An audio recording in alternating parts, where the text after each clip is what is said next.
கல்யாணம் ஃபிக்ஸ் ஆயிடுச்சா? தமிழ் மேட்ரிமோனிக்கு தேங்க்ஸ் சொல்லணும். 26 வருஷத்துக்கு முன்னாடி இதே தமிழ் மேட்ரிமோனி மூலமா தான் இவ அம்மாக்கும் கல்யாணம் பண்ணேன். கல்யாணம்னாலே தமிழ் மேட்ரிமோனி தான்.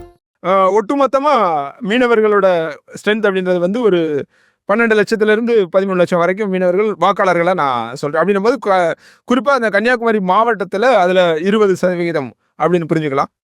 இந்த மீனவர்களுடைய வாக்குகள் யாருக்கு கணிசமா கிடைக்க வாய்ப்பு இருக்கு? ரொம்ப குறிப்பா திமுக, அதிமுக, நாம் தமிழர் உட்பட பல பேரும் மீனவர்களுக்காக இயங்கியிருந்தாலும் கூட மீனவர்கள் வாக்கள் இந்த முறை விஜய்க்கு தான் கொஞ்சம் கூடுதலாக இருக்கிறதா பார்க்குறேன். அது எதனாலனா அவங்களுக்கு விஜய் மேல ஒரு அளவு கடந்த ஒரு அன்பு இருக்கு. அதை பார்க்க முடியுது களத்துக்குள்ள போகிறப்ப. நீங்க அண்மையில கூட ஒரு 2 நாட்களுக்கு முன்பு கிட்டத்தட்ட மரிய ஜெனிஃபர் அக்கா பேசுகிற பொழுது கூட ஒரு விஷயம் குறிப்பிட்டாங்க. சட்டமன்ற உறுப்பினர் குறிப்பிட்டாங்க. கிட்டத்தட்ட குமரி மாவட்ட மீனவர்கள் மட்டும் 470 பேர் ஈரான்ல இப்ப சிக்கியிருக்காங்க. பட் அதை தம்பிதுரை பேசியிருந்தார் பாராளுமன்றத்தில் ஒரு 2 நாட்களுக்கு முன்பு. இங்கிருந்தே ஒரு டீம் போயிருந்தாங்க, தலைவர் சுந்தரம் ஏற்பாட்டில் போயிருந்தாங்க. அவ்வளவுலாம் அவர்கள் முயற்சி எடுத்தாலும் கூட அந்த ஓட்டு தாவேக்கா பக்கம் தான் வரும்னு நான் கணிக்கிறேன். ஏன்னா கிட்டத்தட்ட நம்ம உள்ள போய் பார்க்குறப்ப திமுகவும் நிறைய செய்திருக்கு மீனவர்களுக்கு.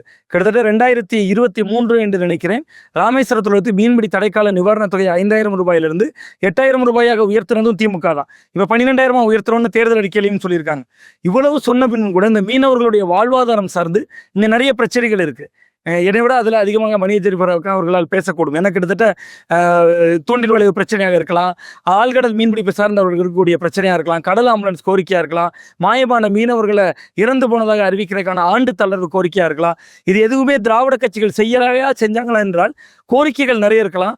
பட் மீனவர்களுக்கு நிறைய செய்யவும் செய்திருக்குன்னு தான் நான் பார்க்குறேன். 2 திராவிட கட்சிகளுமே. கிட்டத்தட்ட ஒரு படகோட்டி படத்தில் எம்ஜிஆர் நம்ம சொல்லுவோம் சார், தரைமேல் பிறக்க வைத்தா எங்களை கண்ணீரில் பிறக்க விட்டா ஒரு சென்சிட்டிவாக இருந்த மாதிரி. இவர் அந்தளவு கூட விஜய்க்கான ஒரு பெரிய படங்களோ தொடர்புகளோ இல்லை. ஆனா பின்னும் கூட விஜய் மீது ஒரு அளவு கடந்த ஈர்ப்ப கடற்கரைகளில் பார்க்க முடியுது.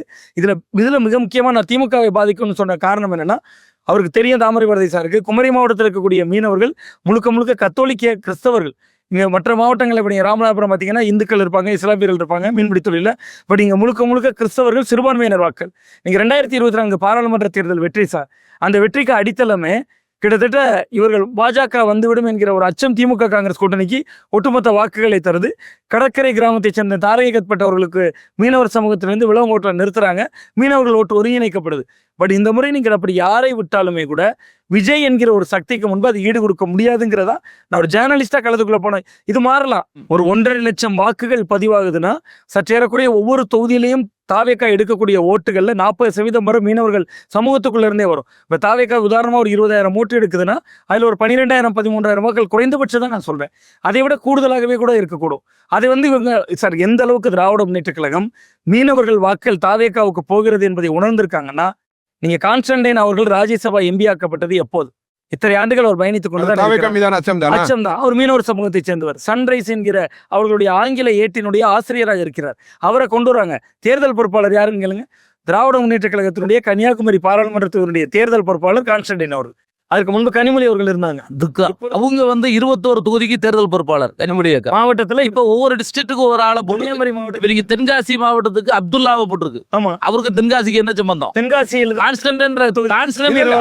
கன்னியாகுமரியோட கான்ஸ்டன்டைன் போடும்போது கான்ஸ்டன்டைன் ரவீந்திரன் கன்னியாகுமரி மாவட்டத்தை ஒட்டி இருக்கக்கூடிய கூத்தங்குழி பகுதியை சார்ந்த நெல்லை மாவட்டத்தை நெல்லை மாவட்டம் கூத்தங்குழி. அவரு சொல்றாரு, அவரும் சொல்றதே நான் ராதாபுரம் தொகுதியினுடைய பார்வையாளரா இருந்தேன். எனக்கு பக்கத்து தொகுதி தொகுதிக்கு பார்வையாளர் இல்ல, நான் சொல்றது ஒட்டுமொத்த மாவட்டத்துக்கும் போது இந்த மாவட்டத்தினுடைய தேர்தல் பொறுப்பாளராக பக்கத்து மாவட்டத்தில் அவரை ராஜ்யசபையில அதிகமாக்குறாங்க. ஒருத்தங்களா போட்டிருந்திருக்காங்க. அவர் கட்சியினுடைய செய்தி தொடர்பாளரா இருக்கிறாரு.